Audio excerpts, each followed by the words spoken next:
আদমরে বানাইয়া সবাইকে বললেন আদমরে সেজদা দাও, হাসা জাদু, সবাই সেজদা করলো। সবাই মানে কারা বলতো? ইল্লা ইবলিস, মিস্টার ইবলিস সেজদা দিল না। আল্লাহ জিজ্ঞেস করলেন তুমি সেজদা দিলে না কেন? শয়তান তখন আর্গুমেন্ট পেশ করলো। সে বলল আনা খায়রুম মিনহু খালাকতানি মিন নার ওয়া খালাকতাহু মিন তিন, আমি ওর থেকে অনেক ভালো। ওরে বানাইছো মাটি দিয়ে, আমারে বানাইছো আগুন দিয়া। আগুন হলো ঊর্ধ্বমুখী, মাটি হলো নিম্নগতি সম্পন্ন। সুতরাং ঊর্ধ্বমুখী কোন জিনিসকে নিম্নমুখী জিনিসের কাছে আত্মসমর্পণ করতে বলা, সেজদা দিতে বলা মোস্ট আনসাইন্টিফিক। শয়তান জানে না যে আগুনের শক্তি কম, মাটির চাইতে আগুনের শক্তি একেবারেই কম, সব থেকেই শক্তি বেশি মাটি। আল্লাহ তাআলা বললেন ইন্নাকা রাজিম, তুই মরদুদ, আমার হুকুমের অবাধ্য হয়েছিস, বেরিয়ে যা, তোর জীবনের সমস্ত ইবাদত আমি বন্ধ করে দিলাম।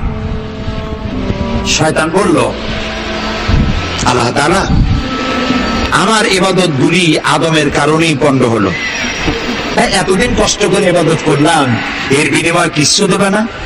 চাস কি? আমার 3 দফা দাবি। কি কি? 1 নম্বর, যে আদমের কারণে আমার সব শেষ হইল, শয়তান হয়ে গেলাম, এই আদম বাঁচবে কয়দিন? আল্লাহ তাআলা বললেন এরা তো কিয়ামত পর্যন্ত এর সন্তানেরা থাকবে। শয়তান বলল এই আদম সন্তানকে প্রতারণা করার জন্য আমাকেও কিয়ামত পর্যন্ত হায়াত দিতে হবে। আল্লাহ তাআলা বললেন মঞ্জুর। শয়তান বলল আমাকে আমার 2 নম্বর দাবি, যেহেতু আমি মানুষের প্রতারণা দিব, ভাইতে ভাইতে ঝগড়া লাগাবো, স্বামীতে স্ত্রীতে ঝগড়া লাগাইয়া তালাক দেওয়াবো, কিন্তু লোকেরা যদি আমারে দেখতে পায় যে শয়তান এই যে তালাক দেওয়াইয়া এই যে যায়, ছেলে আর বাপে ঝগড়া বাঁধাইয়া ভাইতে ভাইতে খুনাখুনি করাইয়া এই যে শয়তান যায়, তাহলে তো আমার ঠ্যাং আস্ত থাকবে না, আমার তো মেরে ফেলাবে। সুতরাং আমাকে আন্ডারগ্রাউন্ড ওয়ার্ক করতে দিতে হবে, আমি শয়তানি করবো কিন্তু আমার কেউ দেখবে না। আল্লাহ কয় মঞ্জুর। শয়তান কয় লাস্টলি এন্ড ফাইনালি 3 নম্বরের দাবি, আমি করব সারা জীবন তোমার বিরোধিতা। আর মজার ব্যাপার, রিজিকের মালিক তুমি, তুমি যদি আমারে আর আমার অনুসারীদেরকে খাবার না দাও তা আমি তো ওয়ার্কার পাবো না, এই জন্য আমারে খাইতে দেওয়া লাগবে, আমার ওয়ার্কারদেরকেও খাইতে দিতে হবে। আল্লাহ বললেন মঞ্জুর। শয়তান বলল হায় আল্লাহ তাআলা, এবার তোমার জাহান্নামের সংখ্যা বাড়াইতে পারো, আমি তোমার সমস্ত বান্দাগুলি সব জাহান্নামকে ভর্তি করে দেবো, এই কোন অসুবিধা? আল্লাহ তাআলা ফেরেশতাদের বললেন, ফেরেশতারা শুনছে শয়তানি কইল কি? আল্লাহ রাব্বুল আলামিন বলেন আমার ফেরেশতারা, আমার আদম সন্তানের, আমার বান্দারা যদি একটি শয়তানের প্রতারণায় পড়ে একটি যদি গুনার কাজ করার নিয়ত করে, কাজটা করে নাই, শুধু নিয়ত করেছে, ইচ্ছা করেছে, আমলনামায় কোনো গুনাহ লিখবা না। গুনাহটা যখন করে ফেলবে, একটি গুনার বদলে শুধু একটাই গুনাহ লিখবে। আর যদি আমার বান্দা যদি একটি পুণ্য কাজের, নেক কাজ করার নিয়ত করে, কাজটা করে নাই, শুধু নিয়তের জন্য একটা নেকি লিখে দিবা। নেকির কাজটি যখন সম্পাদন করবে তখন একের উপরে 10টা গ্রেস মার্ক লাগাইয়া দিবা। সুবহানাল্লাহ। আমি এইভাবে করে আমার বান্দাদেরকে মাফ করে দেব। সুবহানাল্লাহ। আমি যদি মুমিন বান্দারে ক্ষমতা দেই, তারা 4 দফা কাজ করবে। কয় দফা বলে? 1 নম্বরে মুমিনেরা ক্ষমতায় গিয়ে নামাজ প্রতিষ্ঠা করবে। 1 নম্বর কাজ নামাজ প্রতিষ্ঠা করবে। ক্ষমতায় গিয়ে তারা অর্ডার করবে বেলা 1টার সময় সমস্ত কোর্ট কাছারি, আদালত, শিক্ষা প্রতিষ্ঠান, কল কারখানা সব বন্ধ হবে আধা ঘন্টার জন্য। জোহরের নামাজ আর দুপুরের খানার বিরতি, নামাজ শেষ আবার কাজ করতে আসো। নামাজ বাধ্যতামূলক। আর মা অথবা স্ত্রী ছাড়া মস্তকবিহীন বডি চেনা কঠিন, এটা বডির আইডেন্টিটি। এই জন্য দেখবেন পৃথিবীর সমস্ত প্রাণী খাবারের সময় রুজির উপরে, রিজিকের উপরে মুখ লাগাইয়া খায়। গরু, বাছুর, মুরগি, হাঁস, হাতি, বাঘ, ভল্লুক, ময়না, টিয়া সব খাবারের উপরে মুখ লাগাইয়া খায়। কেবলমাত্র মানুষ খাবারের সময় খাবারটা মাখাইয়া মাথা উঁচা থাকে এখানে দেয়। আল্লাহ চান রিজিকের সামনে আমার বান্দার মাথা নত হবে না, মাথা নত হবে তো রাজ্জাকের সামনে নত হবে, রিজিকের সামনে নয়। সুতরাং গভর্নমেন্টের কাছ থেকে নাও, তাহলে তোমার মর্যাদা ঠিক থাকবে, কোনো ব্যক্তির কাছ থেকে নয়। গভর্নমেন্ট কালেকশন করবে, গভর্নমেন্ট বিতরণ করবে। এরপরে দারিদ্র বিমোচন ইসলামের সব থেকে বড় প্রোগ্রাম, দারিদ্র বিমোচন করা। কারণ কি? কারণ হলো আমার রাসূল বলেছেন, কাদাল ফাকরু আইয়াকুনা কুফরা। দারিদ্র মানুষকে কুফরের মধ্যে ঠেলে দেয়। তার নামাজ রোজা থাকে না, আল্লাহ রাসূল থাকে না, দরিদ্রের ধর্ম একখানা রুটি, সে তখন পূর্ণিমার চাঁদকে রুটির মতো দেখে। আছে না একটা কবিতা এরকম, পূর্ণিমার চাঁদ যেন ঝলসানো রুটি, তখন তার ধর্ম হয়ে যায় ওইটা। এই জন্য রাসূলুল্লাহ বলেছেন, কাদাল ফাকরু আইয়াকুনা কুফরা। রাসূলুল্লাহর একটা ব্যাংক ছিল, সেই ব্যাংকের নাম ছিল বাইতুল মাল। এই বাইতুল মাল ব্যাংক যেদিন তিনি এর ইনঅগারাল সেশন, উদ্বোধনী দিন, আমাদের ব্যাংকগুলি উদ্বোধন করার সময় কত শামিয়ানা, গেট, তরুণ ইত্যাদি করা হয়। রাসূলুল্লাহর ব্যাংক উদ্বোধন করা হলো মসজিদে নববীর ভিতরে, খেজুর গাছের খুঁটি আর খেজুর গাছ, উটের পশম, খেজুর গাছের পাতার মাটি, এই দিয়া ছাদ। উপরে যদি বৃষ্টি হয় আধা ঘন্টা, নিচে বৃষ্টি পড়ে 1.5 ঘন্টা, পাতার ট্যাপ ট্যাপানি। এরকম একটা মসজিদের ভেতরে বসে রাসূলুল্লাহ ব্যাংক উদ্বোধন করলেন আর বললেন, বুখারীর হাদিস, মান তারাকা দায়নান আও দিয়ান ফালাইয়া। আমার রাষ্ট্রের ভিতরে কোন মানুষ যদি ঋণগ্রস্ত অবস্থায় মারা যায় আর তার ঋণ পরিশোধের অর্থ যদি না থাকে, তাহলে তার ঋণ পরিশোধের দায়িত্ব আর তার বিবি বাল বাচ্চা প্রতিপালনের দায়িত্ব আমি মুহাম্মদ আমার কাঁধের উপরে নিয়ে নিলাম। হযরত আবু বকর ওমর মসজিদে নববীর ভেতরে বসে অসময় বসে আছেন। রাসূলুল্লাহ দিনের বেলায় জিজ্ঞেস করলেন, তোমরা এই অসময় এখানে কেন? তারা বললেন, আমরা ক্ষুধার্ত, 2-3 দিন কিছু খাই না। রাসূলুল্লাহ বললেন, আমারও তো একই অবস্থা, চলো। 3 জন বেরিয়ে গেলেন। মসজিদে নববীর পাশেই ছিল হযরত আবু আইয়ুব আনসারী রাদিয়াল্লাহু তাআলা আনহুর বাড়ি।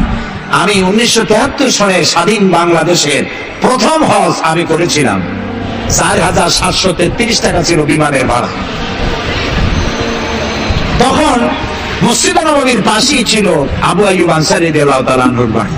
সেই বাড়িতে গেলাম, ওইখানে একটা বাক্সের ভিতরে, একটা গ্লাসের বাক্সের ভিতরে ছিল রাসূলের ব্যবহার করা তরবারি, তীর আর ধনুক। আমি বহুত চেষ্টা করছিলাম গ্লাসটা উঠাবার জন্য, কারণ এটা সেই তরবারি, সেই তীর, সেই ধনুক যেখানে আমার রাসূলের হাতের পরশ লেগেছিল। যদি ধরতে পারতাম প্রাণ করে একটা চুমা দিতাম। এই বাড়িতে গিয়ে রাসূলুল্লাহ উপস্থিত হলেন। আবু আইয়ুব আনসারী 3 জন মেহমান, এর থেকে শ্রেষ্ঠ মেহমান আছে? স্ত্রীকে বললেন, তাড়াতাড়ি একটা ছাগল জবাই করো, রুটি বানা। তিনি চলে গেলেন বাগানে, বাগান থেকে কিছু খোরমা আনলেন। হাদিস শোনাচ্ছি, গল্প নয়। কিছু খোরমা এনে রাসূলের সামনে রাখলেন।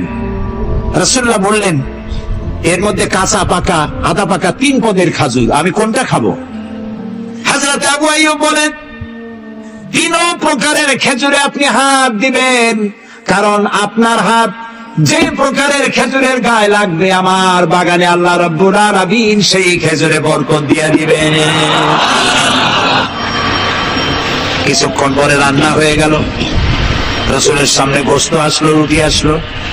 আল্লাহর নবী খাবারের শুরুতে 2-1টা রুটি আর 2-3টা গোশত টুকরা রুটি দিয়া পেঁচাইয়া হযরতে আবু আইয়ুব আনসারীর হাতে দিয়া দিলেন।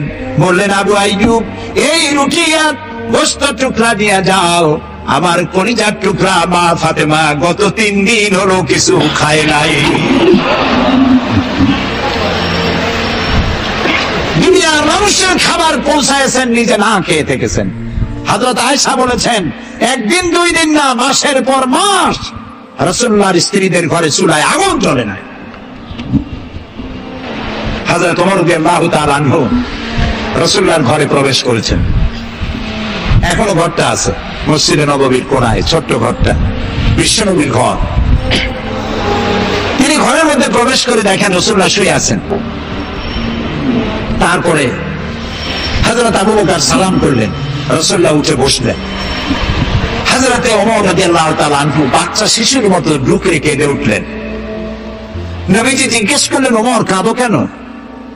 হযরত ওমর বলছেন, ইয়া রাসূলুল্লাহ, আমি বিশ্বনবীর ঘর দেখতেছি, ছোট্ট একটি ঘর, এক কোনায় পানি শূন্য সরাহি কাত হয়ে পড়ে আছে, এক পাশে একটা গ্লাস,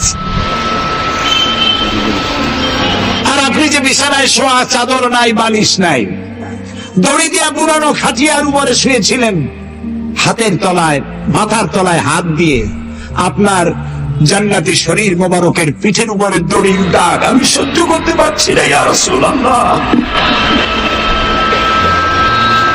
কাফেররা পৃথিবীতে এত শান্তি করলো, আর আল্লাহ রাসূলের গায়ে দড়ির দাগ।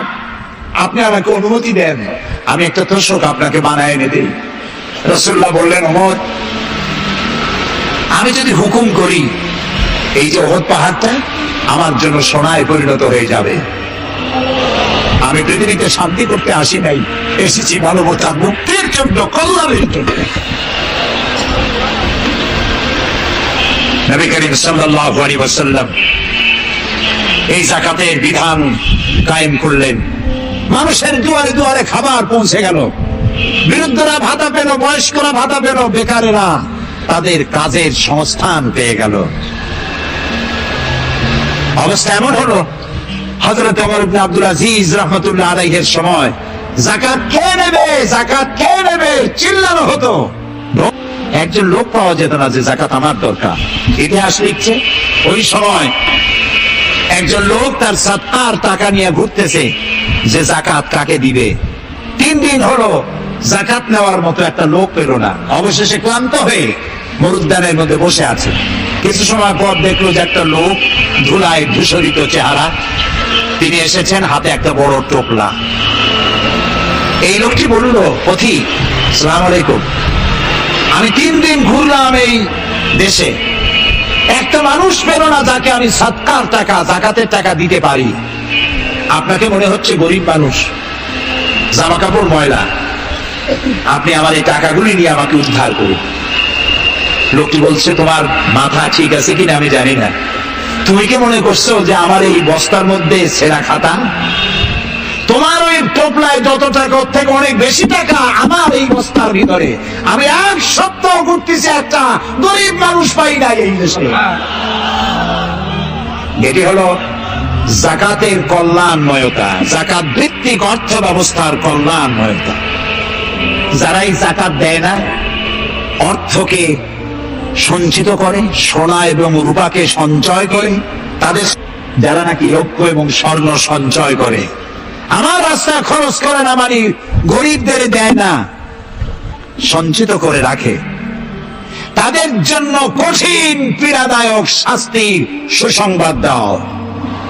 প্রশ্ন উঠতে পারে, শাস্তির কি সুসংবাদ হয়? শাস্তির কি হয়? আল্লাহ সুসংবাদ বললেন কেন?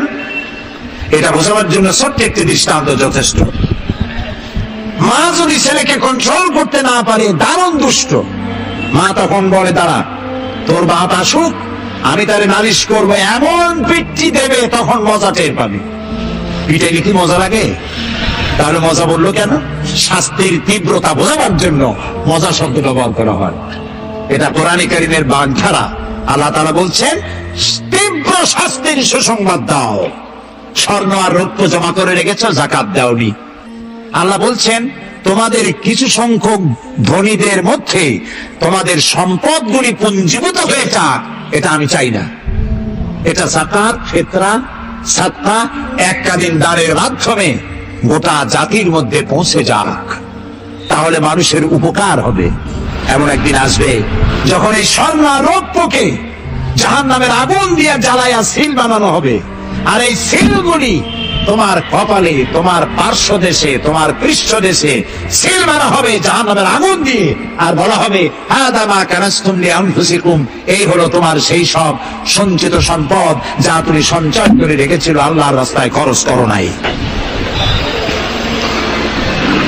রাসূলের কাছে প্রশ্ন হয়েছে, ওয়ায়াসআলুনাকা মাযা ইউনফিকুন, হে রাসূল, আপনাকে প্রশ্ন করা হয় যে কি খরচ করব। আল্লাহ তাআলা বলছেন, কুলিল আফওয়া, বলুন প্রয়োজনের অতিরিক্ত জিনিস আল্লাহর রাস্তায় খরচ করে দাও।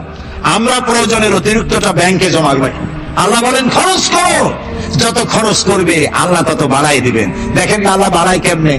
আল্লাহরে বিশ্বাস করেন যে আল্লাহ যে বাড়াইতে পারেন, এটাকে বিশ্বাস করেন?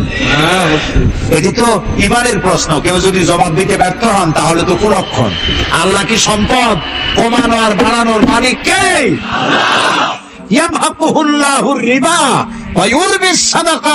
আল্লাহ তাআলা বলছেন আমি সুদকে ধ্বংস করি আর সাদকাকে বৃদ্ধি করি। হালালে বরকত হয়, হারামে বরকত হয় না। আজ গোটা পৃথিবীতে, শুধু বাংলাদেশে নয়, গোটা বিশ্বে ওয়ার্ল্ড ব্যাংকের দৃষ্টিতে ইসলামী ব্যাংক পৃথিবীতে সব থেকে সফল ব্যাংক। আলহামদুলিল্লাহ। তাও আলহামদুলিল্লাহ কব না কেন? কারণ হালালে বরকত হয়, হারামে বরকত হবে না। আচ্ছা, কুত্তায় বাচ্চা দেয় কয়টা কন্ত? অত ফ্যামিলি প্ল্যানিং দেয়, জনমের মতো হয়।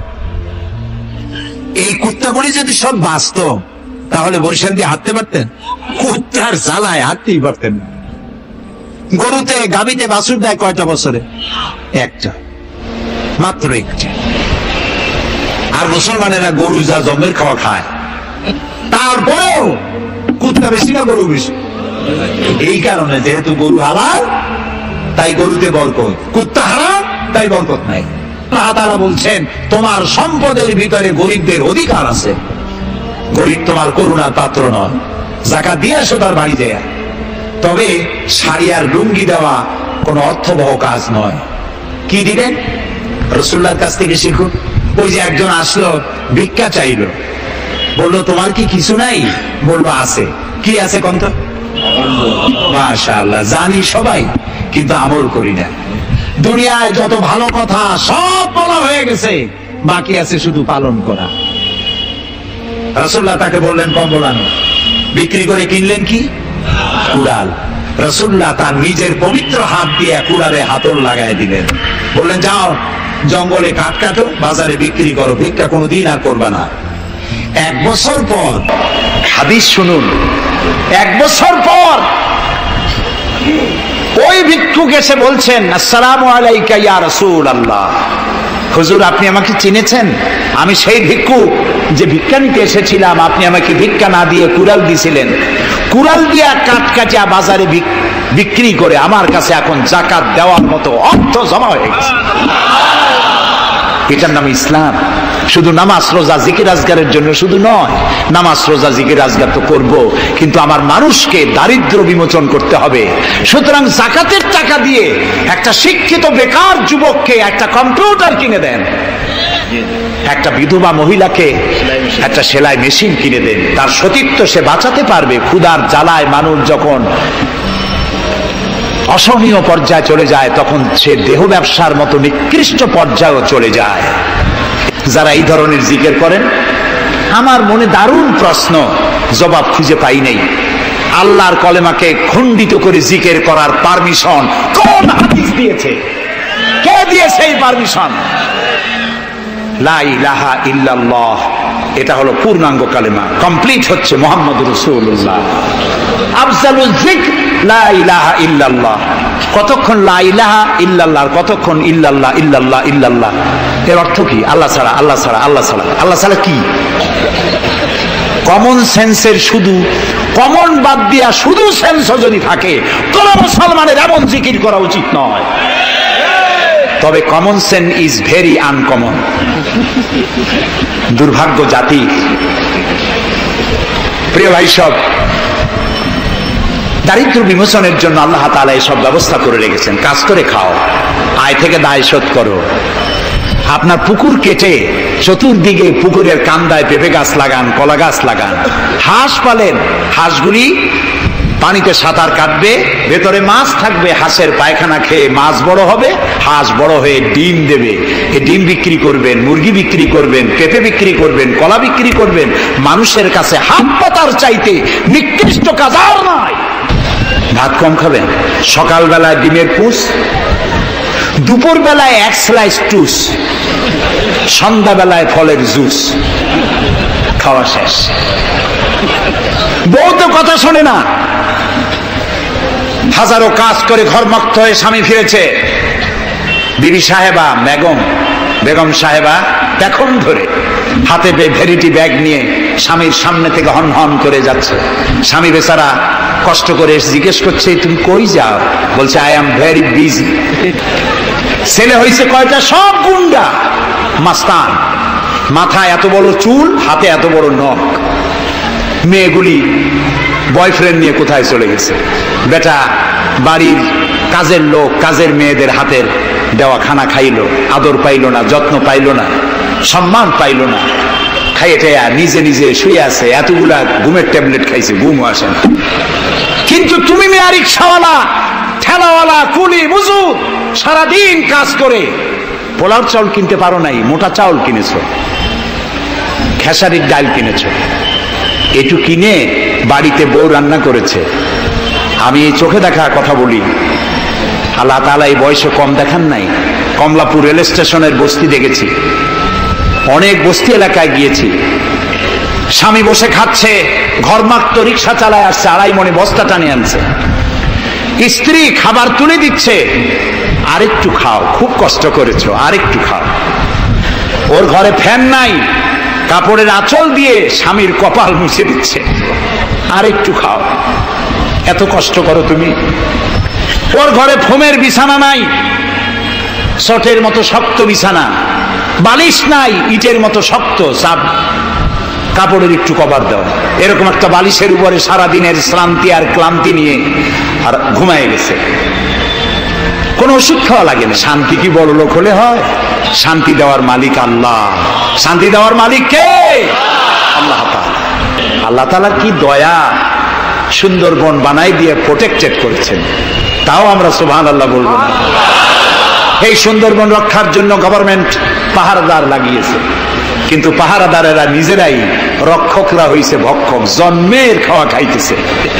আল্লাহ দেখলেন যে এরা তো এই ধরনের মানুষ খুব বেকায়দা, সেই জন্য আল্লাহ তাআলা নিজেও কিছু পাহারার ব্যবস্থা করলেন।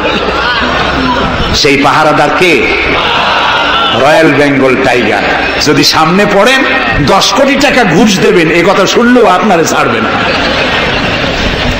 যাতে বংশানুক্রমে পৃথিবীর মানুষ, দেশের মানুষ এগুলি ভোগ দখল করতে পারে, আল্লাহ সেই জন্য পাহারাদার রেখে দিয়েছেন। সুবহানাল্লাহ। আমার দেশে রয়েছে পানি সম্পদ। বাংলাদেশের ছোট বড় 250টি নদ নদী আছে, যেগুলির দৈর্ঘ্য 3200 বর্গ মাইল। আছে পানি সম্পদ, আছে পশু সম্পদ, আছে মৎস্য সম্পদ, সর্বোপরি আছে এই বাংলাদেশের 14 কোটি মানুষের 28 কোটি হাত। এই হাতগুলি যদি ভিক্ষুকের হাত না হয়ে কর্মীর হাত হয়ে যায়, তাহলে আমাদের দেশ গরিব থাকতে পারে না। আমার দেশের সম্পদের অভাব নাই, যথেষ্ট সম্পদ আছে, শুধুমাত্র ইকুয়াল ডিস্ট্রিবিউশন নাই। সৎ এবং যোগ্য নেতৃত্বের অভাবে এই চরম দুরবস্থার সৃষ্টি হয়েছে, আরো হয়েছে রাজনৈতিক প্রতিহিংসার কারণে। তা না হলে আমরা পৃথিবীর মধ্যে দাঁড়ায় যেতাম। যুদ্ধ বিধ্বস্ত জাপান কোথা থেকে কোথায় গেল, উত্তর কোরিয়া আমেরিকাকে চ্যালেঞ্জ করছে। থাইল্যান্ড যারা নারী ব্যবসা করে জীবন বাঁচাইতো, সেই থাইল্যান্ড এখন, আমি মেলবোর্ন ইউনিভার্সিটিতে আমার প্রোগ্রাম ছিল, যাওয়ার সময় ব্যাংকক হয়ে গেলাম। একটি হোটেলে আমার থাকার জায়গা ছিল, 30 কিলোমিটার লম্বা ফ্লাইওভার ব্যাংককে। বিল্ডিং গুলি দেখতে হলে এরকম তাকালে মাথা টুপি পড়ে যায়, এত উঁচু উঁচু বিল্ডিং। কে বলে কোরআন শুধুমাত্র একটি ধর্মগ্রন্থ, বেদ আর বাইবেলের মতো? নিশ্চয়ই নয়। কোরআন একটি পূর্ণাঙ্গ জীবন বিধান, যা মানুষের জীবনের কথা বলে। এ মাসটার নাম কি? আরবি মাসের নাম কি? মুহররম। এটি সেই মাস যে মাসে খেলাফতকে প্রতিষ্ঠার জন্য রাসূলের কলিজার টুকরা নয়নের পুতুল ইমাম হোসেন কারবালার ময়দানে শাহাদাত বরণ করেছিলেন, রাজতন্ত্রের বিরোধিতা করেছিলেন। হযরত ইমাম হোসেন তিনি দেখতে পেলেন 680 খ্রিস্টাব্দে সিরিয়ার দামেস্কে এজিদ ক্ষমতা দখল করলো অগণতান্ত্রিক পদ্ধতিতে, এবং সরকারি মালের কোনো হিসাব নাই, অডিট নাই, স্বৈরাচারী কায়দায় তিনি ক্ষমতা দখল করে মদিনায় মদিনার আহলে বায়াত যারা মদিনার নেতৃবৃন্দকে তার আনুগত্য করার জন্য বাধ্য করলো। ইমাম হোসাইন যে মায়ের পেটে এসেছেন, যে পিতার পেটে জন্মে এসেছেন, যে নানার কোলে বড় হয়েছেন, তিনি কি এই দৃশ্য চোখে দেখতে পারেন? তিনি বললেন আমি কুফায় যাব। কুফার লোকেরা দাওয়াত দিল, তিনি কুফায় রওনা করবেন। মদিনার লোকেরা হাতে পায়ে ধরলো, কুফায় আপনি যাবেন না। তিনি বললেন আমি কোন ক্রমে এজিদের বশ্যতা স্বীকার করব না, আমি এর বিরোধিতা করবই। মাত্র 72 জন লোক নিয়ে তিনি কুফার দিকে অগ্রসর হলেন। এই 72 জনের মধ্যে 40 জন পুরুষ আর 32 জন নারী আর শিশু। তিনি যখন কারবালা প্রান্তরে পৌঁছে গেছেন, ইবনে জিয়াদ কুফার গভর্নর, তিনি বাধা দিলেন, বললেন আমার দরবারে হোসাইনকে হাজির করো। ইমাম হোসাইন বললেন যে ব্যক্তি আল্লাহর আখিরাতকে অস্বীকার করেছে, রাসূলকে অস্বীকার করেছে, আমি তার সামনে জীবন থাকতে যাব না। রাতারাতি ইয়াজিদ 6000 সৈন্য পাঠিয়ে দিল। ইমাম হোসাইনের সাথে লোক কত? মাত্র 72। 6000 লোক কি যুদ্ধ করা লাগে 72-এর সাথে? শুধু যদি মার্চ করে পায়ের তলায় পিছে 72 জন শেষ হয়ে যাবে। হযরত ইমাম হোসাইন রাতের বেলায় সঙ্গীদের বললেন, ও আমার সাথীরা, ইয়াজিদ আমার শির চায়, আমাকে চায়, আমার সঙ্গে থেকে তোমরা তোমাদের জীবনকে বিপন্ন করো না, তোমরা সবাই ফিরে চলে যাও মদিনায়। সাথীরা বললেন, ইমাম আজকে যদি আপনাকে ছেড়ে জীবনের মায়া নিয়ে মদিনায় ফিরে যাই আর আপনার যদি শাহাদাত নসিব হয়, তাহলে কিয়ামতের দিন আল্লাহর নবীর সামনে আমরা কি জবাব দেব? আমরা আমাদের জীবন দিয়ে আপনাকে পাহারা দেব। সকালবেলা যুদ্ধ শুরু হয়ে গেল। জোহরের নামাজ আসতে না আসতে 40 জন পুরুষ শাহাদাত বরণ করলেন। এখন একজন পুরুষ বেঁচে আছেন, ইমাম হোসাইন। তাঁবুর ভিতরে স্ত্রী এবং অন্যান্য মহিলাদের কাছ থেকে বিদায় নিতে এসেছেন। তোমাদেরকে আল্লাহর হাওয়ালা করলাম, আমি যুদ্ধে চলে যাচ্ছি। আমার চোখের সামনে আমার নানাজির দান্দান মোবারক শহীদ হওয়া ইসলাম, সাহাবীদের রক্ত দেওয়া, জীবন দেওয়া ইসলাম, খেলাফত মিটে যাবে পৃথিবী থেকে, রাজতন্ত্র প্রতিষ্ঠা হবে, আমার জীবন থাকতে আমি তা হতে দেব না। স্ত্রী এগিয়ে এলেন, বললেন, হোসাইন জিহাদের ময়দানে থেকে আমি আপনাকে বিরত থাকতে বলবো না। এই যে ছোট্ট দুগ্ধপোষ্য শিশু, গত কয়েকদিন হলো ঘরে খাবার নাই, পানি নাই, আমার বুকে দুধও নাই, এই ছোট্ট বাচ্চাটিকে একটু পানির ব্যবস্থা করুন। ইমাম হোসাইন কলিজার টুকরা সন্তানকে 2 হাতে উঁচু করে এজিদি সৈন্যদের সামনে এসেছেন। এজিদি সৈন্যরা, আমার হাতের দিকে তাকাও, এটি রাসূলের আওলাদ, আমার কলিজার টুকরা সন্তান প্রবাহিত হচ্ছে, একটু ফোরাতের কুলটা ছেড়ে দাও, ওর একটু পানি পান করাই। আমার সাথে তোমাদের শত্রুতা থাকতে পারে, এই নিষ্পাপ বাচ্চার সাথে তো কোনো শত্রুতা থাকার কথা নয়। তার এই আবেগপূর্ণ কথা এজিদি সৈন্যদের কলিজা স্পর্শ করলো না। তারা বিষাক্ত তীর নিক্ষেপ করলো। ইমাম হোসাইনের উঁচু করে ধরা বাচ্চার বুকের ভিতর থেকে বিষাক্ত তীর প্রবেশ করে বেরিয়ে গেল অপর প্রান্ত থেকে, রক্ত ফিনকি দিয়ে বেরিয়ে এলো। ইমাম হোসাইন 2 হাতে আসলা ভরে সেই রক্ত চেহারায় মাখতে লাগলেন আর বললেন, কলিজার টুকরা সন্তান, সালেহ আলাইহিস সালামের উটনির রক্তের চাইতে তোমার রক্ত পবিত্র। হযরত সালেহ বাচ্চাকে কোলে করে নিয়ে স্ত্রীর কাছে গিয়ে বললেন, স্ত্রী এই নাও তোমার বাচ্চা, ঠান্ডা হয়ে গেছে, এমন পানি পান করেছে কিয়ামত পর্যন্ত পানি পানি বলে তোমারে আর বিরক্ত করবে না। ইমাম হোসাইন লড়াই করলেন ময়দানে, বহু সংখ্যক সৈন্য হতাহত করে ফোরাতের কুল উন্মুক্ত করে ঘোড়ার পৃষ্ঠ থেকে নেমে 1 আস্তা পানি তুলেছেন, পানি পান করবেন। মুখের কাছে যখন আকণ্ঠ তৃষ্ণার্ত পিপাসার্ত হোসাইন মুখের কাছে পানি নিয়েছেন, হঠাৎ ভেসে উঠল মনের পর্দায়, একটু আগে আমার কলিজার টুকরা সন্তান এই পানির অভাবে চলে গেল। 40 জন মানুষ বিদায় হলো, আর পুরো পানি দিতে পারলাম না, এই পানি আমি কেমনে খাই? হাতের থেকে পানি পড়ে গেল। অশ্বের পৃষ্ঠে আরোহণ করলেন, চতুর্দিক থেকে তীর আর তরবারি আসতে লাগলো। ইমাম হোসাইন বললেন, থামো, একটু থামো, তোমরা কাকে তীরবিদ্ধ করছো? আমি কি তোমাদের রসুল মুহাম্মদ সাল্লাল্লাহু আলাইহি সাল্লামের নাতি নই? আমি কি তোমাদের রসুলের কলিজার টুকরা মা ফাতেমার নয়নের মণি নই? কেমন করে আমার গায়ে তোমরা তীর মারো? উম্মে সালমা, আমাদের মা উম্মে সালমা রাদিয়াল্লাহু তাআলা আনহা, সকাল বেলায় 11ই মুহররম সকাল বেলায় তিনি ঘরে বসে কাঁদতেছেন। কয়েকজন প্রতিবেশী মহিলা এসে বলছেন, মা আপনি কাঁদেন কেন? তিনি বলছেন, আজকে রাত্রে আমি স্বপ্ন দেখেছি রাসূলুল্লাহ আমার বাড়ি এসেছেন। আমি দেখতে পেলাম আল্লাহ রসুলের চোখ দিয়ে পানি পড়ছে, দাড়ি মোবারক ধুলা মাখা, মুখ কাটা বলি। আমি জিজ্ঞেস করলাম, ইয়া রাসূলুল্লাহ আপনি কাঁদেন কেন? মুখখানা মলিন কেন? দাড়ি মোবারকে ধুলাবালি কেন? রাসূলুল্লাহ বললেন, উম্মে সালমা তুমি জানো না আমি এইমাত্র কারবালা থেকে এসেছি। আমি দেখে এলাম আমার কলিজার টুকরা হুসাইনের শির মোবারক তার দেহ থেকে বিচ্ছিন্ন করে ঘোড়ার পদতলি, ঘোড়া দিয়ে পদদলিত করা হয়েছে তার দেহ মোবারক। ইসলাম এত সহজে আসে না, অনেক রক্ত পাড়ি দিয়ে এসেছে ইসলাম। হযরতে হোসাইনের মস্তক মুবারক ইয়াজিদি সৈন্যরা একটা প্লেটে করে নিয়ে কুফার গভর্নর ইবনে জিয়াদের সামনে রেখেছে। ইবনে জিয়াদ চেয়ারে বসা, সিংহাসন। অঙ্কিত ইতিহাস কি করে আমি শুনাই আপনাদেরকে। ইবনে জিয়াদ চেয়ারে বসে পায়ের কাছে রাখা ইমাম হোসাইনের ঠোঁটের উপরে লাঠি দিয়ে নাড়তেছে। হযরত যায়েদ রাদিয়াল্লাহু তাআলা আনহু 80 বছর বয়স। তিনি বলছেন, ইবনে জিয়াদ এতক্ষণ যা করেছো মুখ বুজে সহ্য করেছি, কিন্তু এখন যেটা তুমি করতেছো পায়ের কাছে কার ব্যথা? তুমি যে ঠোঁটের উপরে লাঠি দিয়া নাড়তেছো, আমি যায়েদ আমি দেখেছি রাসূলুল্লাহ 1000 বার এই মুখের উপরে চুমা খেয়েছে। তোমার বেয়াদবি বন্ধ করো। প্রিয় ভাই সব,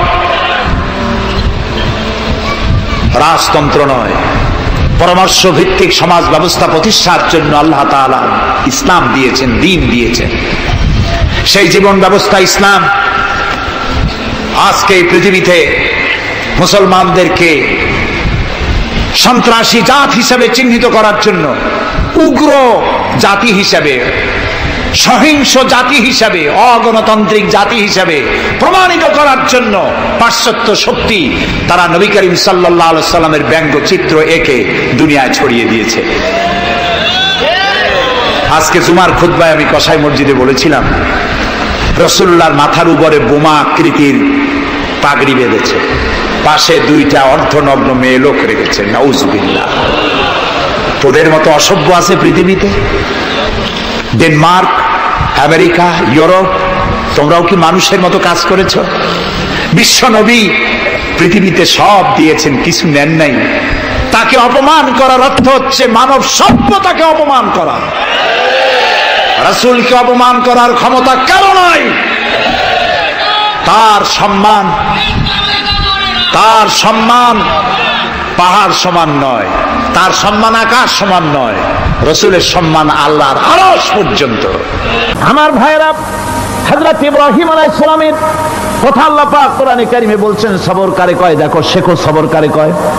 আল্লাহ পাক বললেন, ইব্রাহিম তোমার বিবি আর তোমার নবজাতক এই সন্তানকে রেখে আসো মক্কা নগরীতে। তিনি চলে গেলেন, সেখানে ঘর নাই, বাড়ি নাই, কিচ্ছু নাই, চতুর্দিকে ধুধু বালু আর মরুভূমি। হযরতে হাজরা বলছেন, ইব্রাহিম সামান্য পানি আর খাবার দিয়া আমার সন্তান শুদ্ধ এখানে রেখে যেতেছো, আমি কি অপরাধ করেছি? কোনো জবাব নাই। 2বার 3বার বলার পরে হাজরা বলছেন, ইব্রাহিম গো, তবে কি আমার আল্লাহর হুকুম মতো আমারে রেখে যাচ্ছ নাকি? হযরত ইব্রাহিম আকাশের দিকে আঙ্গুল উঁচু করলেন। কথা বলবেন, বাক শক্তি বেরোচ্ছে না। 80 বছর বয়সের সময় একটা বাচ্চা আল্লাহ তারে দিচ্ছেন, আর এমন বাচ্চা পয়গম্বরের ছেলে, কি সুন্দর চেহারা, মরুভূমির উপরে ফালাই দিয়াছ। ফালায় দিয়ে রওনা হয়ে যাচ্ছেন, মুখ দিয়া কথা সরছে না, আকাশের দিকে দেখালেন। হযরত হাজরা বুঝতে পারলেন। হযরত হাজরা বলেন, ইব্রাহিম কোনো চিন্তা নাই, নিশ্চিন্ত মনে বাড়ি ফিরে যাও।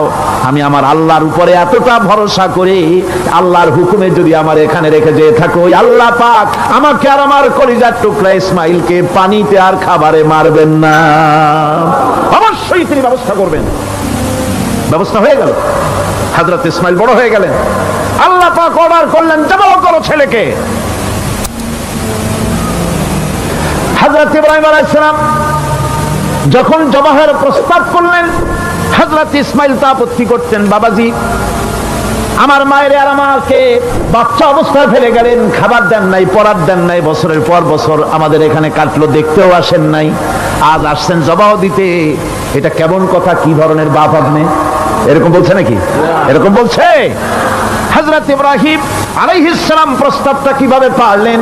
আল্লাহ পাক কোরআনে কারীমে দৃষ্টান্ত রেখে দিয়েছেন।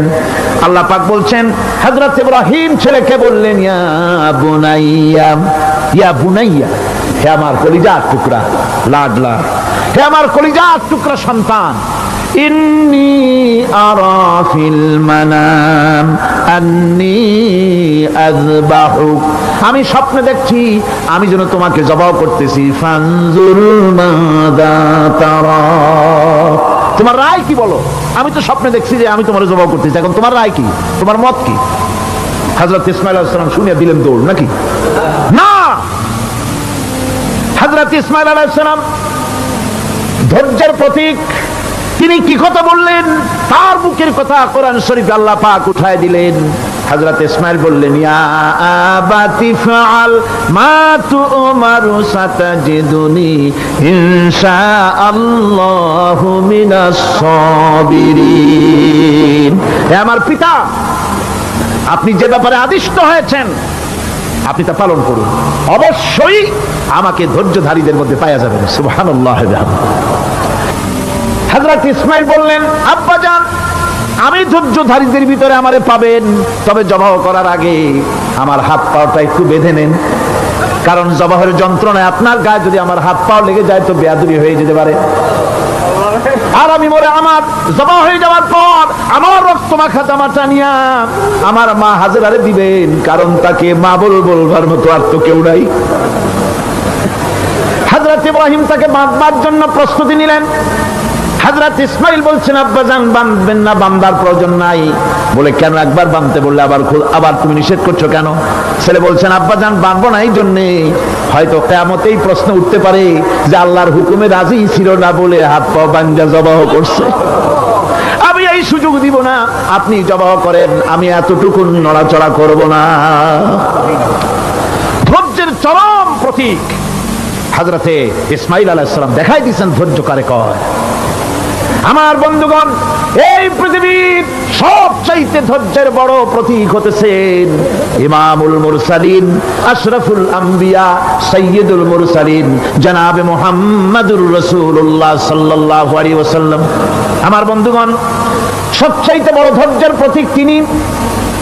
কাউকে একটা গালি দেন নাই জীবনে, কাউকে ঠাট্টা করেন নাই, কাউকে মারেন নাই, কারো মনে দুঃখ দেন নাই। তিনি দুঃখ পেয়েছেন, তিনি কাউকে দুঃখ দেন নাই। তিনি কষ্ট পেয়েছেন, কাউকে কষ্ট দেন নাই। আমার ভাইয়েরা, তায়েফের ময়দান, আমার নিজের চোখে তায়েফে যেদিন আমি তায়েফ দেখলাম, আমি তায়েফে ঢুকেছি, জীবনে কোনোদিন যাই নাই, রমজান মুবারকে আমি সেখানে গেলাম। আমাকে বসার জন্য তারা নিয়ে যাবে, আমি বললাম আগে বসবো না, আমারে আগে নিয়ে যাও, আমার নবীকে কোন জায়গায় ওরা মেরেছিল সেই জায়গাটা দেখাও।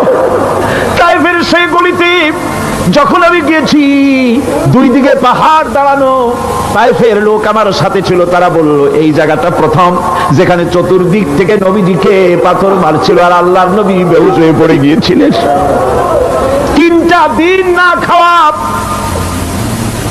হযরতে খাদিজা নাই, আবু তালিব নাই, মক্কায় জায়গা নাই পা রাখার। নবীজি 3টা দিন ঘুরলেন। নেতারা বলল, তুমি যদি নবী হবে তো এতিম হলে কেন? আল্লাহ নবী বানাবার জন্য কি একটা ধনী মানুষ পায় না? তোমার মতো এতিম আর গরিবের নবী বানাইলো কেন? আল্লাহ নবী 3 দিন পর যখন দেখলেন কেউ দাওয়াত শোনে না, কেউ মানে না, কেউ গ্রহণ করে না, তখন তিনি নেতাদের অনুরোধ করলেন, ঠিক আছে দাওয়াত তো কবুল করলে না, তবে একটা কাজ করো, অন্তত আমি যে তায়েফে আসছিলাম এই খবরটা মক্কায় দিও না, ওরা আরো অত্যাচার বাড়ায় দেবে। এই কাফিরগুলি খবর তো মক্কায় পাঠালো, আর সমস্ত যুবকদেরকে লেলিয়ে দিল। যুবকেরা চতুর্দিকে দাঁড়াইছে, রাসূলকে পাথর মারা শুরু করে দিল।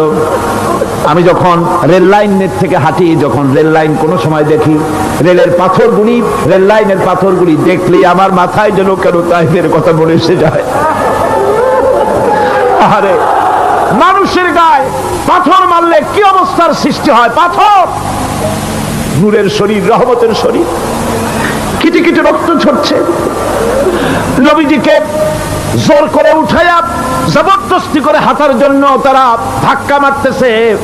আবার কিছুদিন গিয়ে নবীজি আবার বেহুশ হয়ে পড়েছেন, এইখান থেকে আবার উঠাইছে, আবার ধাক্কা মারতেছে। 3 নম্বরের আর একটা জায়গা আছে যেখানে ভাঙ্গা একটা মসজিদ। তাইফের লোকেরা আমাকে বলল এই জায়গাটা হলো শেষ জায়গা যেখানে রাসূল করিম তৃতীয়বারের মতো বেহুশ হয়েছিলেন, এখানেই হুজুরের রক্ত ঝরেছে বেশি। 2 রাকাত নামাজ পড়লাম, সিজদায় পড়ে আবুল কান্না কাল্লাম আল্লাহর কাছে। নবীজি যখন হুঁশ এসেছে, হযরতে জিবরাইল বলেন, ইয়া রাসূলুল্লাহ, আপনার এই কষ্ট দেখে ফেরেশতারা কাঁদতেছে, আপনি অনুমতি দিয়ে দেন এই 2 পাহাড়কে মিলাইয়া সমস্ত তায়েফবাসী কাফেরগুলি মাটির সাথে মিশাইয়া দেই। নবীজি বললেন, জিবরাইল, আমি যদি হুকুম করি আর আমার হুকুম মতো যদি এই কাম করো, একটা কাফেরও যদি না বাঁচে তাহলে কার মুখে পৌঁছাবো লা ইলাহা ইল্লাল্লাহু মুহাম্মাদুর রাসূলুল্লাহ।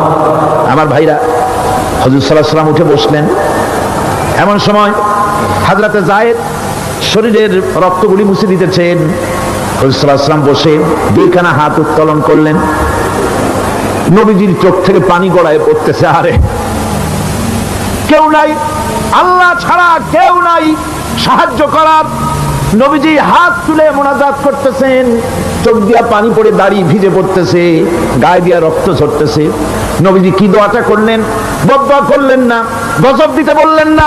নবীজি দোয়া করলেন, রব্বুল আলামিন, এই তায়েফের লোকেরা আজকে আমার সাথে যে ব্যবহারটা করেছে, ওরা বোঝে নাই যে আমি তোমার নবী, ওরা বোঝে নাই যে আমি তোমার রাসূল, না বুঝে আমার উপরে যে অত্যাচারটা করলো, আল্লাহ তুমি এই জন্য রাগ করে এই তায়েফে তুমি গজব দিও না। আল্লাহ পাক পরবর্তী সময় হুজুরকে স্মরণ করাই দিলেন, ওয়া মা আরসালনাকা ইল্লা রাহমাতাল লিল আলামিন। ও নবী, আপনি হচ্ছেন আমার সমস্ত সৃষ্টি জগতের জন্য, আপনি আমার রহমত, আমার গোটা বিশ্বের জন্য আপনার, আমার সৃষ্টি জগতের জন্য আপনি আমার করুণা। একটা লোক রাসূলের এই কষ্ট দেখে বাগান থেকে 1 গ্লাস আঙ্গুরের শরবত এনে হাজির করেছে। এত কষ্টের পর 3 দিনের না খাওয়া আঙ্গুরের একটা শরবত পাইয়া হুজুর খুব খুশি হলেন। শরবত গ্লাস পান করে হুজুর বলছেন, তোমার নাম না আত্তাস? তিনি বলছেন, হ্যাঁ হুজুর, আমার নাম আত্তাস। তোমার বাড়ি না ইউনূস আলাইহিস সালামের গ্রামে? বলে, হ্যাঁ আমার বাড়ি সেই গ্রামে। তা আপনি কি করে জানলেন আমার নাম আত্তাস আর আমার বাড়ি ইউনূস আলাইহিস সালামের গ্রামে? আপনি জানলেন কি করে? হুজুর বললেন, আমি নবী, হযরত ইউনূস নবী, একজন নবীর খবর আর একজন নবীর কাছে থাকে। রাসূল করিম সাল্লাল্লাহু আলাইহি ওয়াসাল্লাম সবর ইখতিয়ার করেছিলেন, ধৈর্য অবলম্বন করেছিলেন, আর আল্লাহ পাক তাকে নির্দেশ করেছেন, সবর করো। ওয়াত্তাবি' মা ইউহা ইলাইকা ওয়াসবির হাত্তা ইয়াহকুমাল্লাহ। তুমি কেবল সেই জিনিসের অনুসরণ করো যা আমি তোমার প্রতি অবতীর্ণ করেছি, আমি আপনার উপরে যেটা অবতীর্ণ করেছি ওটার অনুসরণ করুন, আর সবর ইখতিয়ার করুন যতক্ষণ না আল্লাহর পক্ষ থেকে চূড়ান্ত ফয়সালা না আসে। ধৈর্য ধরুন, ধৈর্য ধরুন। আমার ভাইরা, কাফেরদের নির্যাতনের মোকাবেলায় আল্লাহ পাক তার হাবিবকে সান্ত্বনা দিয়েছেন। যখন কাফেররা নির্যাতন করতেছে, আরে হযরতে বেলাল নির্যাতিত, হযরতে সুমাইয়া নির্যাতিতা, হযরতে খাব্বাব, হযরতে খুবাইব, হযরতে আম্মার রিদওয়ানুল্লাহি তাআলা আলাইহিম আজমাইন, এত মার হতেছে হযরত ওমর হযরত খাব্বাব রাদিয়াল্লাহু তাআলা আনহুকে খোলা গায়ে দেখে বলছিলেন, খাব্বাব রে, তোমার পিঠে এত গর্ত কেন? এত গর্তওয়ালা পিঠ তো আমি মানুষের দেখি নাই, এত চিকুন কোমরওয়ালা মানুষও তো দেখি নাই। তিনি বলেছেন, ওমর তুমি কি ভুলে গেছো? ইসলাম কবুল করার অপরাধী কাফির বেঈমানেরা আগুন জ্বালায়া আংটা আগুনের উপরে আমাকে চিৎ করে শোয়াছে, আমি যেন নড়াচড়া করতে না পারি সেজন্য আমার বুকের উপরে পাথর চাপা দিয়ে রেখেছিল। গায়ের চর্বি আর রক্ত গলে গলে পড়ে আগুন নিবেছে, আর আগুন গোশত পুড়ে যে পিঠের মধ্যে প্রবেশ করেছিল আজও পর্যন্ত পিঠের সেই গর্ত সেরে যায় নাই। এভাবে অত্যাচার হচ্ছিল সাহাবীদের উপরে। আল্লাহ রাব্বুল আলামিন তার হাবিবকে সান্ত্বনা দিলেন, হে রাসূল, সবরের সাথে কাজ করতে থাকুন, আপনার এই সবরের তৌফিক তো আল্লাহই দিয়েছেন, আর ওদের সমস্ত ষড়যন্ত্র, ওদের অপকৌশলে আপনি দুঃখিত হবেন না, চিন্তা করবেন না, ভারাক্রান্ত হবেন না, আপনি নিশ্চিত থাকুন। واصبر لحكم ربك فإنك بأعيننا। হে নবী, আপনার রবের চূড়ান্ত ফয়সালা আসা পর্যন্ত ধৈর্য ধারণ করুন, আপনি তো আমার চোখের সামনে। সুবহানাল্লাহ, সুবহানাল্লাহ, আপনি আমার চোখের সামনে, কে আপনাকে কি করবে আমি দেখবো না? সুবহানাল্লাহ। মন্ত্রী যদি, এই সলিমুদ্দিন মার্কা মন্ত্রী যত আছে, এই মন্ত্রীরা যদি দেখা তো ভয় কিসে? আমি তোকে দেখছি না, সাহসটা কেমন বাড়ে, কেমন বাড়ে সাহস। আর কোনো মন্ত্রী ছাতা মাথা না, কোন প্রেসিডেন্ট রাজা বাদশা না, আকাশ আর জমিনের মালিক আমার আল্লাহ রাব্বুল আলামিন বলছেন, হাবিব কোনো চিন্তা নাই, আপনি আমার চোখের সামনে। ওরা চায় আপনাকে দুনিয়া থেকে মিটাই দিতে, আর আমি চাই ওয়ারাফানা লাকা যিকরাক, আপনার প্রশংসা তো হবে গোটা বিশ্ব জুড়ে, সর্বত্র ছড়িয়ে যাবে আপনার নাম। সুবহানাল্লাহ। আল্লাহ পাক অন্যত্র বলেছেন, ওয়ালাকাদ কুযযিবাত রুসুলুম মিন ক্বাবলিকা ফাসাবারু আলা মা কুযযিবু ওয়া উযু হাত্তা আতাহুম নাসরুনা। হে মুহাম্মদ সাল্লাল্লাহু আলাইহি ওয়াসাল্লাম, আপনার পূর্বে অসংখ্য নবী রাসূল এই পৃথিবীতে আসছে এবং জুলুম আর নির্যাতনের শিকার তারা হয়েছেন, অবশেষে তাদের প্রতি আল্লাহর সাহায্য এসেছে। সুতরাং আপনাকেও ধৈর্য ধারণ করতে হবে, ধৈর্য ছাড়া কোনো পথ নাই, ধৈর্য আপনাকে ধারণ করতেই হবে। আর এই ধৈর্য ধারণ করলে পরে আল্লাহর চূড়ান্ত ফয়সালা আসবে, তখন আল্লাহ পাক মেহেরবানি করবে। এই ধৈর্য পৃথিবীর সমস্ত পয়গম্বররা ধৈর্য অবলম্বন করেছেন, কখনো অধৈর্য হন নাই। দিন কায়েমের সংগ্রামে নবী রাসূলগণ দারুণ ভাবে সবর ইখতিয়ার করেছেন।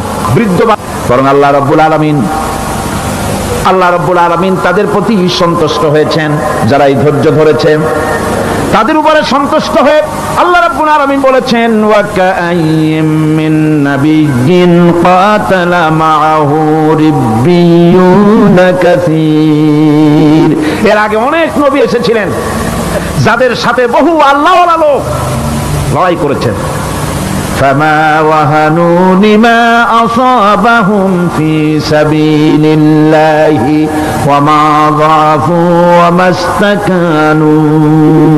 আল্লাহর পথে তাদের উপর যত বিপদ এসেছিল তারা হতাশ হয়ে পড়েন নাই, দুর্বলতা দেখাননি, বাতিলের সামনে মাথাও নত করেন।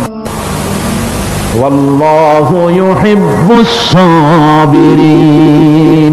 আর আল্লাহ পাক ধৈর্যশীল যারা, তাদেরকে আল্লাহ পাক ভালোবাসেন। ধৈর্যের পরিচয় রাসূল করিম সাল্লাল্লাহু আলাইহি ওয়াসাল্লাম উহুদের ময়দানে যখন আক্রান্ত হয়ে গেলেন, চতুর্দিকে কাফেররা ঘিরে ধরেছে, বাঁচার কোনো পথ নাই। সাহাবায়ে কিরাম রাসূলকে পাহারা দিলেন, যারা রাসূলকে পাহারা দিতে দাঁড়ায়ছেন জীবন দিয়া পাহারা দিতে দাঁড়ায় গেছে, রাসূলের দিকে মুখ দিয়া পিঠটা বাইরের দিকে দিয়ে রাসূলকে পাহারা দেওয়া শুরু করেছেন। হুজুরকে পাহারা দিতে যারা দাঁড়িয়েছিলেন, কাফের কর্তৃক নিক্ষিপ্ত কি তীরগুলি এসে যখন বিঁধতেছিল, শুধু একজন সাহাবী হযরত তালহার পিঠের ভিতরে রাসূলকে হেফাজতের জন্য 80টা তীর একজনের পিঠের মধ্যে গিয়ে ঢুকেছে। এক অসতর্ক মুহূর্তে নবীজির দান্দান মোবারক শহীদ হয়ে গেল। শিরস্থান ভেঙে গেল, লোহার কড়া প্রবিষ্ট হয়ে গেল কপালের ভিতরে। হুজুর মাথা ঘুরে পড়ে গেলেন। হযরতে আবু উবাইদা রাদিয়াল্লাহু তাআলা আনহু হুজুরের মস্তক মোবারককে করে করে নিয়ে তারপরে বহু কষ্ট করে মাথা থেকে লোহার কড়া বের করলেন। এবার ওই কড়ার ছিদ্র দিয়ে রক্ত আসতেছে, মুখ দিয়ে রক্ত পড়তেছে, দাড়ি ভিজে যাচ্ছে। বুখারী শরীফে এসেছে, আল্লাহর নবী দুইখানা হাত নিজের চেহারার উপরে মলে আনে টাটকা রক্ত চোখের সামনে দেখে বলছেন, আহারে, এই কওমের ফালাত কি করে হবে, এই কওমের মুক্তি কি করে হবে, এই কওমের নাজাত কি করে হবে, যে কওম তার নবীর চেহারা রক্ত দিয়ে আল্লাহ বানাইয়া দিল। নবীজি বললেন, আল্লাহুম্মা গফিরলি কওমি ফাইন্নাহুম লা ইয়ালামুন। আয় আল্লাহ পাক, আমার এই কওম বুঝতে পারে না, ওদেরকে মাফ করে দাও। খবর ছড়িয়ে গেল নবীজি শহীদ হয়ে গিয়েছেন। খবর ছড়িয়ে গেল চতুর্দিকে, মদিনায় খবর ছড়িয়ে গেল। মানুষ পাগলের মতো দৌড়ানো শুরু করে দিল। এক মেয়ে লোক দৌড়াচ্ছে ওহদের দিকে। কয়েকজন সাহাবীর সঙ্গে দেখা, তারা জিজ্ঞেস করলেন, দৌড়াও কেন মহিলা, যাও কই? কয় ওহদের দিকে যেতেছি। কয় যায় তো কোনো লাভ নাই, যেহেতু তোমার যে স্বামী এসেছিলেন জিহাদের ময়দানে তিনি তো শহীদ হয়ে গেছেন। মহিলা বলতেছে, কে শহীদ হয়েছে শুনতে চাই না, আগে বলো নবীজি কেমন আছে। আবার কিছুক্ষণ পর আর কয়েকজনের সঙ্গে দেখা, তারা বলছে, মেয়ে লোক দৌড়াও কই? যাচ্ছি ওহদের দিকে। তারা বলছেন যে কোনো লাভ নাই, তোমার যে দুইটা কলিজার টুকরা সন্তান ওহদে এসেছিল দুটোই শহীদ হয়ে গেছে।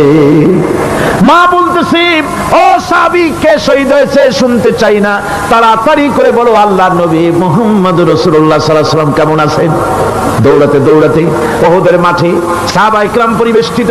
আল্লাহর নবীর কাছে গিয়ে হুজুরের জীবিত চেহারা মোবারকের দিকে তাকায়া মেয়ে লোকটি কাঁদতেছে আর বলতেছে, ইয়া রাসূলুল্লাহ, আমার স্বামী মরা শোক, আমার কলিজার টুকরা দুইটা সন্তান মরা শোক আমার কলিজা থেকে মুছে গেছে, আপনি বেঁচে আছেন, তামাম মুসলমানদের এর চাইতে বড় সান্ত্বনা আর নাই। রাসূল করিম সাল্লাল্লাহু আলাইহি ওয়াসাল্লাম এভাবে করে ধৈর্যের পরিচয় দিয়েছেন। গালাগালি দেন নাই, রাগ করেন নাই, বদদোয়া করেন নাই। সুবহানাল্লাহ কোন, জোরে কোন সুবহানাল্লাহ। এই সবর এমন মহান বৈশিষ্ট্য এর মধ্যে রয়েছে। জিহাদের ময়দানে যদি লোক কম হয় আর যদি তাদের মধ্যে সবর থাকে, বেশি সংখ্যক লোকের উপরে আল্লাহ পাক সবরকারীদেরকে বিজয়ী করে দিবেন। কোরআনে কারীমে রব্বুল আলামিন বলেন, কাম মিন ফিয়াতিন কালিলাতিন গালাবাত ফিআতান কাসীরাতাম বিইযনিল্লাহ ওয়াল্লাহু মা'আস সাবিরিন। এমন ঘটনার বহু নজির আছে যে কম সংখ্যক লোকেদের উপরে আল্লাহ পাক, বেশি সংখ্যক লোকেদের উপর আল্লাহ পাক কম সংখ্যক লোকদেরকে জয়ী করে দিয়েছেন। আল্লাহু মা'আস সাবিরিন, আর আল্লাহ আছে ধৈর্যশালীদের সাথে। আল্লাহ আছে কাদের সাথে? দেখেন না বদরের কামটা, বদরের ময়দান, 313 জন মুসলমান, অস্ত্রপাতি নাই, সামান্য সামান্য অস্ত্র, আর কাফেররা এসছে হাজারেরও বেশি। আমার বন্ধুগণ, ধৈর্য কত বড় কাম দিল। ধৈর্য ধারণ করেছেন তারা, আল্লাহর উপরে ভরসা করেছেন। আল্লাহ রাব্বুল আলামিন অস্ত্রের কাজ কি দিয়া করায় দিলেন। একজন সাহাবী এসে বলছেন, হুজুর, জিহাদের ময়দান, ইসলামের প্রথম জিহাদ, আমার কাছে তো অস্ত্র নাই, মেহেরবানি করে একটা অস্ত্র আমারে দেন, আমি লাফায় পড়ি জিহাদের মধ্যে। হুজুর বলেন, অস্ত্র তো আমার কাছে নাই, দিবটা কি? সাহাবী বলছেন, হুজুর, অস্ত্র না থাকে যা পারেন তাই দেন, আপনার হাত দিয়ে যা দিবেন আমি দাঁড়ায় থাকতে পারবো না, জিহাদে আমাকে শরীক হতেই হবে। নবীজি কাছে পেলেন একখানা শুকনা খেজুরের ডালখানা তুলে সাহাবীর হাতে তুলে দিলেন। সাহাবী বলেন, রাসূলের হাতের দেওয়া শুকনা খেজুরের ডালটা নিয়ে আমি যখন কাফেরদের ভিড়ের মধ্যে ঝাঁপায় পড়ে যখন শুকনা খেজুরের ডাল দিয়ে আঘাত দিলাম, তখন ধারালো তরবারি দিয়ে আঘাত করলে যে কাম হয়, শুকনা খেজুরের ডালের আঘাতে কাফের দ্বিখণ্ডিত হয়ে জমিনে পড়ে গেল। ভাইরা আমার, আল্লাহ রাব্বুল আলামিন সবর যারা করে, সংখ্যা যদি কম হয়, আল্লাহ পাক তাদেরকে বিজয়ী করে দেবেন, এই ওয়াদা আল্লাহ রাব্বুল আলামিন করেছেন। এই সবরের গুণ ছাড়া জান্নাতেও প্রবেশ করা যাবে না। সবর যদি না থাকে বেহেশতে যাওয়া যাবে না। ভালো করে মনে রাখেন, আল্লাহ পাক বলছেন, আম্মা হাসিবতুম আন তাদখুলুল জান্নাতা ওয়া লাম্মা ইয়া'লামিল্লাহুল্লাযীনা জাহাদু মিনকুম ওয়া ইয়া'লামাস সাবিরিন। তোমরা কি মনে করেছো এমনি বেহেশতে চলে যাবা? এটা কি মামু বাড়ির আবদার নাকি? এমনি বেশ তো চলে যাবা। অথচ আল্লাহ রাব্বুল আলামিন এখনো দেখেন নেননি যে তোমাদের মধ্যে কারা জিহাদ করতে প্রস্তুত, কারা তোমাদের মধ্যে জিহাদ করে জান দেওয়ার জন্য প্রস্তুত, আর কারা ধৈর্যধারী, এটা তো আল্লাহ এখনো দেখে নেন নাই। সুতরাং হক এবং বাতিলের সংগ্রামে লিপ্ত হতে হবে। আল্লাহ দেখতে চান কারা জীবন দিতে চায়। সবর যদি করা হয়, তো যুদ্ধ যদি বাদে, যদি জিহাদ শুরু হয়ে যায়, আল্লাহ পাক বলেছেন ফেরেশতা দিয়ে সাহায্য করবে। যদি সবর থাকে তোমাদের, সবর থাকলে আল্লাহ কি দিয়ে সাহায্য করবেন? ফেরেশতা।